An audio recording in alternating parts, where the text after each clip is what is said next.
আসসালামু আলাইকুম। মোহাম্মদ ইফতেখার আমন্ত্রণ জানাচ্ছি এনটিভির মধ্যাহ্নের খবরে। রাজধানীর একটি হোটেলে টেলিভিশন এডিটর কাউন্সিল আয়োজিত সেমিনারে বক্তব্য দিচ্ছেন স্থানীয় সরকার মন্ত্রী ও বিএনপি মহাসচিব মির্জা ফখরুল ইসলাম আলমগীর। সরাসরি চলে যাচ্ছি সেখানে। একটুতে অস্থির আমরা, আপনার আজকে 5 মাসও হয়নি এই সরকারের, এখনই বলছি যে সরকার ব্যর্থ। এটাকে আপনি গণতন্ত্রের কোন জায়গায় ফেলবেন? এটা আসলে এত অসহিষ্ণুতা, ভীষণভাবে অসহিষ্ণুতা। এই অসহিষ্ণুতা নিয়ে কখনো আপনার গণতন্ত্রকে টেকসই করা সম্ভব হবে না। আমরা বারবার কথা বলেছি যে গণতন্ত্রের আরেকটা বিষয় আছে, যেটা হচ্ছে টলারেন্স, যে আমি অন্যের কথা শুনবো এবং সেটা যদি ঠিক হয় সেটাকে বাস্তবিক করার চেষ্টা করব। আমি হয়তো তার সঙ্গে একমত নই, কিন্তু তার কথাটা যেন সে বলতে পারে, সেই পরিবেশটা, সেই সংস্কৃতির জন্য আমি সবকিছু করব, এই তো কথাটা। কিন্তু দুর্ভাগ্যজনকভাবে এই কাজগুলো আমাদের এখানে খুব কম হয়েছে। আপনারা দেখুন, চিন্তা করে যে বাংলাদেশ স্বাধীন হওয়ার পরে আমরা তো আশা করেছিলাম যে একটা চমৎকার এই টেকসই গণতন্ত্র হয়ে যাবে এখানে, ঠিক উল্টোটা হয়েছে। আপনার শেখ মুজিবুর রহমান সাহেব তার আওয়ামী লীগকে নিয়ে এই দেশে একটা চরম দুঃশাসন, গণতন্ত্র বিরোধী একটা স্বৈরাচারী শাসন চালিয়ে গেছে এবং শেষ পর্যন্ত একটা একদলীয় শাসন ব্যবস্থা চলে গেছে। পরবর্তীতে আসেন এরশাদ সাহেব, আবার সেই 1990-91 সালে যে সম্ভাবনা আসছিল একটা গণতন্ত্রকে আসার, সেটাকে আবার এরশাদ সাহেব সেটাকে নষ্ট করেছেন। আমি লম্বা ইতিহাস বলতে চাই না, ঘটনা এইভাবে ঘটেছে। সবচেয়ে ভয়ঙ্কর ঘটনা ঘটেছে 15 বছর। শেখ হাসিনা গণতন্ত্রের নাম করে একেবারে গণতন্ত্রকে ধ্বংস করেছেন এবং গণতন্ত্রের প্রত্যেকটা প্রতিষ্ঠানকে ধ্বংস করেছেন। এবং আজকে যে সমস্যাগুলো, এই সমস্যাগুলোর প্রধান কারণটাই হচ্ছে আমাকে যে এখানে কোনো প্রতিষ্ঠান গড়ে ওঠেনি, কোনো ইনস্টিটিউশন ডেভেলপ করেনি। আপনি দেখুন, আপনাদের এই যে আমাদের তথ্যমন্ত্রী হিসাবে যে বিভিন্ন প্রতিষ্ঠানগুলো আছে, একটা তথ্য কমিশন আছে না, তারপরে আপনার মাস কমিউনিকেশন আছে, পিআইডি আছে, সেই প্রতিষ্ঠানগুলোর অবস্থা দেখুন কি অবস্থা হয়েছে। সেগুলোতে কিভাবে এক একজন এক এক সময় সে এক একভাবে চিন্তা ভাবনা করে কিভাবে সেগুলোকে বিনষ্ট করেছে। শুনছিলেন মির্জা ফখরুল ইসলাম আলমগীরের বক্তব্যের অংশবিশেষ। সম্ভাব্যতা যাচাই ছাড়া বোয়িং ও এয়ারবাস থেকে বাংলাদেশ বিমানে উড়োজাহাজ কেনা রাজনৈতিক ও অলাভজনক বলে মনে করছেন এভিয়েশন বিশেষজ্ঞরা। এছাড়া বিমানের টেকনো ফাইন্যান্সিয়াল প্রতিবেদন বলছে, এয়ারবাস চালাতে দক্ষ পাইলট, ককপিট ও কেবিন ক্রুর সংকটের পাশাপাশি এইসব উড়োজাহাজের যন্ত্রাংশ দুষ্প্রাপ্য, যার কারণে রক্ষণাবেক্ষণ ব্যয়ও বাড়বে। এত নেতিবাচক মতামতের পরও বোয়িং ও এয়ারবাস কেনার দিকে কেন ঝোঁক সরকারের, জানাচ্ছেন নিয়ামুল আজিজ সাদিক। যাত্রী সেবা ও রুট বাড়াতে 2026 সালের মে মাসে আমেরিকান বিমান নির্মাতা সংস্থা বোয়িংয়ের সঙ্গে 45,000 কোটি টাকার 14টি বিমান কেনার চুক্তি করে সরকার। 14টি উড়োজাহাজের মধ্যে 10টি ওয়াইড বডির 787 ড্রিম লাইনার আর 4টি ন্যারো বডির 737 ম্যাক্স মডেলের উড়োজাহাজ। জাপানের নারিতা, যুক্তরাজ্যের ম্যানচেস্টার বিমানের ফ্লাইট চালু করা হয়েছিল, তবে যাত্রী স্বল্পতা ও লোকসানের কারণে সেই রুট দুটি বন্ধ ছিল কয়েক বছর। কিন্তু এবারও যাত্রী স্বল্পতা ও লোকসানের শঙ্কা নিয়ে চালু করা হলো নারিতা ও ম্যানচেস্টার ফ্লাইট। এই দুটি রুটের প্রতি ফ্লাইটে 1 কোটি টাকা করে ক্ষতির মুখে ছিল বিমান। বিমানের অর্ধেকের বেশি রুটে এমন লোকসানের পরেও সরকার আরও রুট সম্প্রসারণ করার চেষ্টা করছে। 50 বছর পর্যন্ত কারা বিমানের ম্যানেজমেন্টে ছিল? ওয়াজ দেয়ার এনি প্রফেশনাল? বিমানে আজ পর্যন্ত কোনো প্রফেশনাল ম্যানেজিং ডাইরেক্টর পাইছেন? বোর্ডে কি একজনও আছে যিনি এয়ারলাইন্সের সিনিয়র পজিশনে 10 বছর 20 বছর চাকরি করছে? আছে একজনও?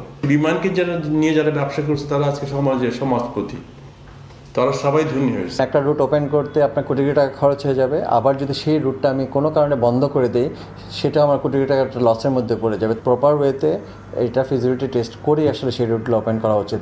বোয়িংয়ের সঙ্গে চুক্তির মাত্র 2 মাসের মধ্যে এয়ারবাসের সঙ্গেও আরও 10টি উড়োজাহাজ কেনার চুক্তি করতে যাচ্ছে সরকার। এয়ারবাস নিয়ে এর আগে বিমান বাংলাদেশের কারিগরি ও আর্থিক বিভাগের প্রতিবেদন বেশ কয়েকটি সমস্যার কথা তুলে ধরেছিল।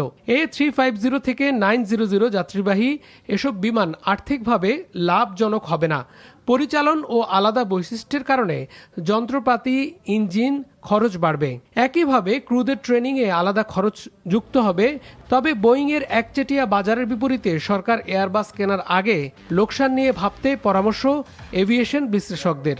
বর্তমানে যে ফ্লিট আছে সেটারই কিন্তু সর্বোত্তম ব্যবহার হচ্ছে না, এর 40% বসে থাকে। তো সেটার আমাদের বর্তমান সক্ষমতার পূর্ণ ব্যবহার না করেই আবার কেন আমরা এডিশনাল বোয়িংগুলো কিনলাম, মাঝখান থেকে আমরা অযৌক্তিক একটা কেনাকাটা করলাম যেটার আদৌ বিমানের প্রয়োজন আছে কিনা সেই ধরনের কোনো স্টাডি নেই। কিন্তু বিমানের রুট বিন্যাস ও কোন রুটে কোন ফ্লাইট পরিচালনা করা হবে তা নিয়ে দক্ষতার শঙ্কা প্রকাশ করেছেন বেসরকারি বিমান সংস্থার এই বিশেষজ্ঞ। এখন যে ডিসিশনগুলো হচ্ছে সম্পূর্ণ বাইরের রাজনৈতিক চাপে, দেশের আভ্যন্তরীণ রাজনৈতিক বিবেচনায় এবং কিছু আমলাতান্ত্রিক স্বার্থের জন্য, এটা দেশের কোনো মঙ্গল আনবে না।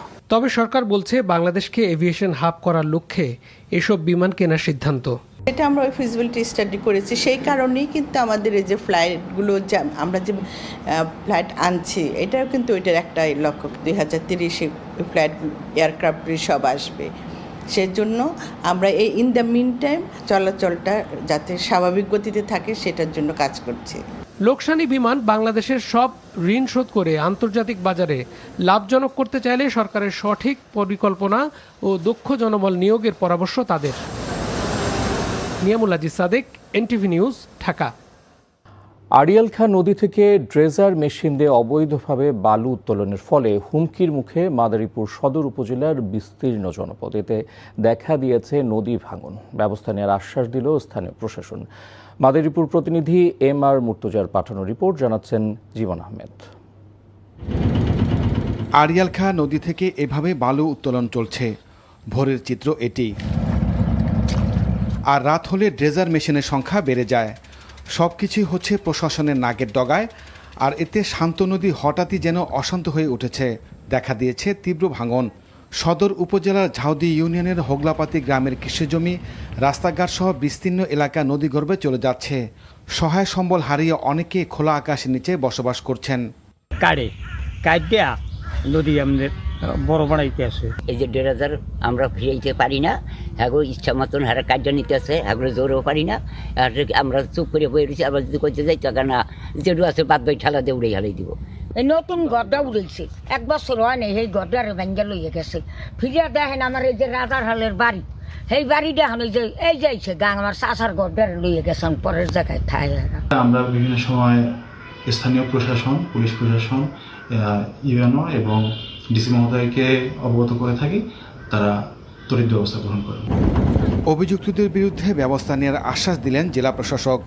আমরা এখানকার যারা সংশ্লিষ্ট আছে, এটা প্রতিরোধে যারা সংশ্লিষ্ট আছে, আমি সবাইকে নিয়ে একটা প্ল্যান করছি যে এটার ব্যাপারে যেন স্ট্রং একটা ব্যবস্থা নেওয়া যায়। যে অধিবাসী এটার শিকার হচ্ছে তাদের পাশে থেকে তাদেরকে কীভাবে রক্ষা করা যায় এবং এই নদী ভাঙ্গন যেন আর বেশি দূর আগাতে না পারে সে বিষয়ে আমরা কাজ করছি। অবৈধ বালু উত্তোলন কাজে জড়িতদের বিরুদ্ধে ব্যবস্থা নেওয়ার দাবি ক্ষতিগ্রস্তদের। NTV news desk.